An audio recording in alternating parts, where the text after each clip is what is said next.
ખેર કેવલસિંહ તમારી પાસે આવવા માંગીશ કે જાતિ આધારિત વસ્તી ગણતરી તમે સામાજિક એકતા જાગૃતિ મિશન ચલાવો છો, શું જરૂરી છે તો કેમ નથી જરૂરી તો કેમ નથી જરૂરી? સૌથી પહેલાં તો જાતિ આધારિત વસ્તી ગણતરી માટેનું જે કન્સેપ્ટ છે આની જરૂરિયાત કેમ પડી છે? જાતિ આધારિત વસ્તી ગણતરી માટેનું છેલ્લા ઘણા બધા વર્ષોથી આ દેશના કરોડો લોકો માગણી કરી રહ્યા છે, તો એ કેમ માગણી કરી રહ્યા છે એ બાબતે સમજવાની ખાસ જરૂર છે. ભારતનું બંધારણ લાગુ થયું એના ઘણા બધા વર્ષો થયા, ભારત આઝાદ થયું એના ઘણા બધા વર્ષો થઈ ગયા. આમ છતાં પણ હજુ સુધી આ દેશના એવા ઘણા બધા કરોડો લોકો છે કે જે હજુ પણ ન્યાયથી વંચિત છે, મુખ્ય ધારાથી વંચિત છે. ભારત છે એક લોકતાંત્રિક દેશ છે. લોકતંત્રના જે મુખ્ય પિલ્લર છે વિધાયિકા છે, કાર્યપાલિકા છે, ન્યાયપાલિકા છે, મીડિયા છે અને ઉદ્યોગો છે. તો આ મુખ્ય પિલ્લરો જે છે એ પિલ્લરોમાં કેટલાક ચોક્કસ જાતિના, કેટલાક ચોક્કસ લોકોનો જ દબદબો છે અને કંટ્રોલ છે. આ દેશના 90% લોકો એવા છે કે જે મુખ્ય ધારામાં નથી. એ લોકોના સાથે આજે પણ સેકન્ડ ક્લાસ સિટીઝન જેવો વ્યવહાર કરવામાં આવે છે. ભારતનું જે વિધાયિકા છે, વિધાયિકાની અંદર ફક્ત કેટલાક ચોક્કસ કાસ્ટ, કમ્યુનિટી અને કેટેગરી અને ક્લાસના લોકો છે એમનો દબદબો છે. ભારતનું ન્યાયપાલિકા છે, સુપ્રીમ કોર્ટ અને હાઈકોર્ટ છે, તો એમાં ફક્ત ચોક્કસ કાસ્ટ કેટેગરીના જજોની નિમણૂકો કરવામાં આવી રહી છે. કાર્યપાલિકા છે, તો કાર્યપાલિકાની અંદર પણ જે ડીજીપીની પોસ્ટ છે, ચીફ સેક્રેટરીની પોસ્ટ છે, હોમ સેક્રેટરીની પોસ્ટ છે, ફાઇનાન્સ સેક્રેટરીની પોસ્ટ છે, તો જેવી જે સ્પેશિયલ જે મુખ્ય પાવર્સવાળી જે જવાબદારીઓ છે એ ફક્ત કેટલાક ચોક્કસ લોકોને આપવામાં આવે છે.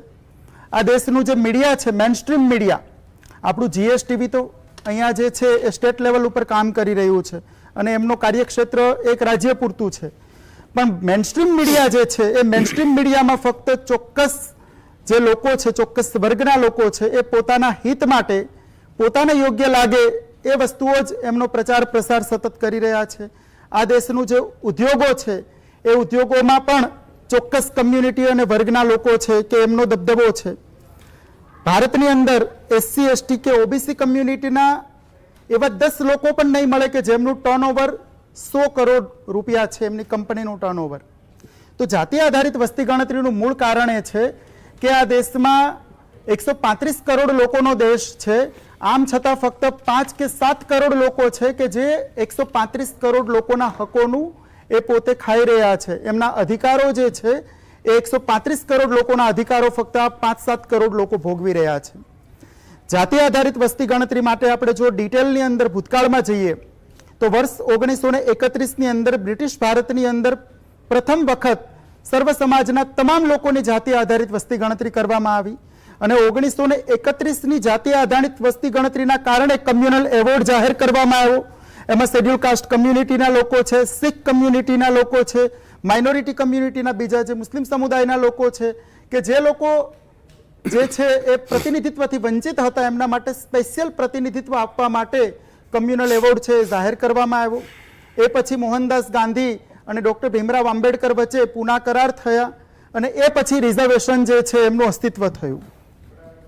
તો રિઝર્વેશનનો એક આઈડિયા આપણા દેશની અંદર કેટલાક અસામાજિક તત્વો એ રીતે એનો પ્રચાર પ્રસાર કરી રહ્યા છે કે રિઝર્વેશન એ ફક્ત એક ભીખ માટેનું એક સાધન છે, એક ગરીબોને આપવા માટેની ખૈરાત છે.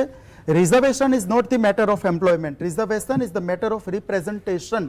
આ પ્રતિનિધિત્વની વાત છે કે જેમની જેટલી વસ્તી છે એટલા પ્રમાણમાં એમને પ્રતિનિધિત્વ મળવું જોઈએ. હવે એક પરિવારમાં 5 લોકો છે, એ 5 લોકોમાંથી ફક્ત આપણે 2 લોકોને સ્પેશિયલ ટ્રીટમેન્ટ આપીએ અને બાકીના 3 લોકો જે છે કે જેમને આપણે એમના સાથે છે સેકન્ડ ક્લાસ સિટીઝન જેવો વ્યવહાર કરીએ, તો સેમ આ વસ્તુ આ ભારત દેશની અંદર થઈ રહી છે અને એટલા માટે જાતિ આધારિત વસ્તી ગણતરીની જરૂર છે. 1941ની અંદર પણ ફરીથી જાતિ આધારિત વસ્તી ગણતરી થઈ, પણ એમના આંકડાઓ છે એ ડિક્લેર કરવામાં ન આવ્યા. એ પછી ખાસ કરીને શેડ્યુલ કાસ્ટ અને શેડ્યુલ ટ્રાઇબની વસ્તી ગણતરી તો થઈ જ રહી છે. મૂળ જે ઇસ્યુ જે છે એ ઓબીસી કમ્યુનિટીના લોકો માટેનો છે કે જે આપણે ગુજરાતમાં આપણે બક્ષીપંથ સમુદાય તરીકે એમને ઓળખીએ છીએ. કોળી છે, ઠાકોર છે, ચારણ, ગઢવી, પ્રજાપતિ, સુથાર, લુહાર, દરજી, આહિર, મેર, આ કમ્યુનિટીના જે લોકો છે એમની વસ્તી ગણતરી આજ દિવસ સુધી કરવામાં આવેલી નથી. કેન્દ્ર સરકાર જે છે પ્રાણીઓની વસ્તી ગણતરી કરે છે, સરીસૃપોની વસ્તી ગણતરી કરે છે, વૃક્ષોની વસ્તી ગણતરી કરે છે, પક્ષીઓની વસ્તી ગણતરી કરે છે, પણ આ દેશના બક્ષીમત સમુદાયના લોકોની વસ્તી ગણતરી કરતું નથી, ઓબીસી કમ્યુનિટીના લોકોની વસ્તી ગણતરી કરતું નથી. આ બાબતે જ્યારે 1951ની અંદર વસ્તી ગણતરી કરી અને વંચિત સમુદાયના લોકોને ન્યાય આપવા બાબતે બાબા સાહેબ આંબેડકર અને બાકીના જે ઘણા બધા મહાપુરુષોએ જ્યારે સરકાર ઉપર પ્રેશર ઊભું કર્યું ત્યારે કાકા કાલેલકર પંચની રચના કરવામાં આવી. કાકા કાલેલકર પંચ દ્વારા એમની ટીમના લોકો દ્વારા આખા દેશની અંદર સર્વે કરી અને જે તે સમયે ભારતની લોકસભા અને રાજ્યસભા સમક્ષ એમણે પોતાનો રિપોર્ટ પ્રસ્તુત કરી અને કીધું કે આ દેશની અંદર ઓબીસી કમ્યુનિટીની 54% વસ્તી છે અને 54% વસ્તીના પ્રમાણમાં એમને શિક્ષણ, નોકરી અને રાજનીતિની અંદર ભાગીદારી આપવી જોઈએ. પણ એ સમયે જે તે વખતે તત્કાલીન વડાપ્રધાન જવાહરલાલ નહેરુએ આ બાબતે એમની માગણીઓનો સ્વીકાર કરેલ નહીં, એમની કેબિનેટે સ્વીકાર કરેલ નહીં અને એનાથી નારાજ થઈ અને બાબા સાહેબ આંબેડકરે કાયદા પ્રધાનના પદેથી એમણે રિઝાઇન કરી દીધું અને એ પછી પણ આ મુદ્દો સળગતો રહ્યો. એ પછી ફરીથી આ દેશની અંદર આંદોલન થયું. એ સમયે બહુજન સમાજ પાર્ટીના અધ્યક્ષ કાંસીરામ અને જે છે દેવીલાલ, જે રાષ્ટ્રીય લોકદળ જે છે એમના સ્થાપક, એ બે લોકોએ આ સમગ્ર દેશની અંદર વસ્તી ગણતરી બાબતેનું એક આંદોલન માટેની એક મોટી મુહિમ જે છે એમને ચલાવી અને આખા દેશની અંદર એક આંદોલન તૈયાર કર્યું. અને એ આંદોલનનું પરિણામ એ આવ્યું કે સરકારે જે છે બીપી મંડલના અધ્યક્ષ સ્થાને એક કમિશનની રચના કરવી પડી અને બીપી મંડલે એમનો રિપોર્ટ છે એ ભારતની લોકસભા અને રાજ્યસભાની અંદર રજૂ કરી અને કીધું કે ભાઈ આટલા સમાજની આટલી વસ્તી છે અને એમને વસ્તીના પ્રમાણમાં પ્રતિનિધિત્વ આપવું જોઈએ અને ખાસ કરીને બક્ષીમંત સમુદાયના લોકોના પ્રતિનિધિત્વ આપવા માટે બીપી મંડલ કમિશને રિપોર્ટ રજૂ કર્યો. એ પછી પણ બીપી મંડલ કમિશનના રિપોર્ટ રજૂ થયા પછી પણ જે તે સમયની લોકસભા અને રાજ્યસભાની અંદર આ બાબતે કોઈ જ પ્રકારની ગંભીરતા લેવામાં આવેલી નહીં. જે તે સમયની સરકારોએ ગંભીરતા ન લીધી. એ પછી કાંસીરામ અને દેવીલાલે આ દેશની અંદર મોટું આંદોલન જ્યારે સ્ટાર્ટ કર્યું ત્યારે વીપીસીની સરકારે 27% રિઝર્વેશન માટેની જાહેરાત કરી. તો જેમની વસ્તી 54% છે, 54% વસ્તીને 27% રિઝર્વેશનની જાહેરાત થઈ. એ જાહેરાત પછી પણ કેટલાક જે લોકો છે એ સુપ્રીમ કોર્ટ ગયા અને ઇન્દિરા સાહાનીનું જજમેન્ટ આવ્યું કે 49% ને ક્રોસ નહીં કરી શકાય.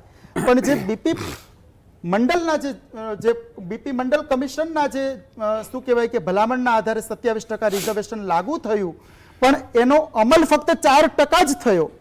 આ દેશમાં સૌથી વધુ જો કોઈ અન્યાય થતો હોય તો એ આ દેશના ઓબીસી કમ્યુનિટીના લોકો છે કે એમને અન્યાય થઈ રહ્યો છે. એમની વસ્તી આ દેશમાં 54% છે.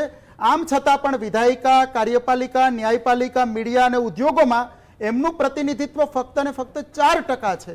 તો આ જાતિ આધારિત વસ્તી ગણતરી આટલા માટે જરૂરી છે કે કેટલાક અસામાજિક તત્વો કે જે હાલ વિધાયિકા, કાર્યપાલિકા, ન્યાયપાલિકા અને મીડિયાને જે પશુબળના માધ્યમથી ચલાવી રહ્યા છે, આવા અસામાજિક તત્વો ઉપર લગામ કસવા માટે અને પશુબળથી ચાલતા શાસનનો અંત લાવવા માટે અને સાચા અર્થમાં લોકશાહી લાગુ કરવા માટે જાતિ આધારિત વસ્તી ગણતરી થવી જોઈએ. અને આ વસ્તી ગણતરી માટે સામાજિક એકતા જાગૃતિ મિશન એ સમગ્ર ભારતની અંદર છેલ્લા 5 વર્ષથી આંદોલન ચલાવી રહ્યું છે. આ જે રિપ્રેઝન્ટેશન છે, આ રિપ્રેઝન્ટેશન સમગ્ર દેશની અંદર સામાજિક એકતા જાગૃતિ મિશન સાથે જોડાયેલા સર્વ સમાજના તમામ લોકોએ ભારતના તમામ કલેક્ટરોને, તમામ પ્રાંત અધિકારીઓને, તમામ મામલતદારોના માધ્યમથી ભારતના વડાપ્રધાનને મોકલાવ્યું છે કે હવે પછીની વસ્તી ગણતરીમાં બક્ષીમંત સમુદાયની વસ્તી ગણતરી કરવામાં આવે. પણ આમ છતાં કેન્દ્ર સરકાર છેલ્લા 5 વર્ષથી આટલી રજૂઆતો કરવા છતાં પણ એકદમ ચૂપ છે. એટલે આ વસ્તી ગણતરી થવી જોઈએ અને આ લોકોના હિતમાં છે, રાષ્ટ્રના હિતમાં છે. ઠીક છે. એક દર્શક